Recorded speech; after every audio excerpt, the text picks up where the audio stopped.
Ang bawat paggising natin sa umaga ay isang napakagandang biyaya, kaya dapat lagi tayong nagpapasalamat sa bawat araw na ibinibigay ng Diyos sa atin. Kaya naman, manalangin tayo sa ngalan ng Ama na siyang lumikha ng langit at lupa. Amen.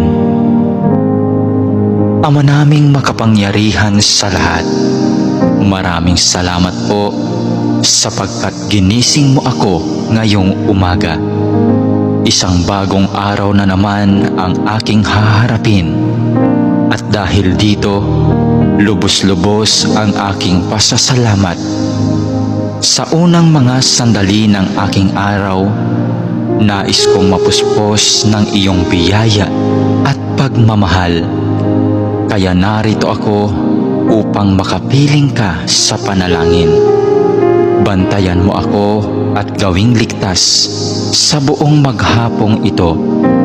Ilayo mo ako at ang aking pamilya sa anumang masama.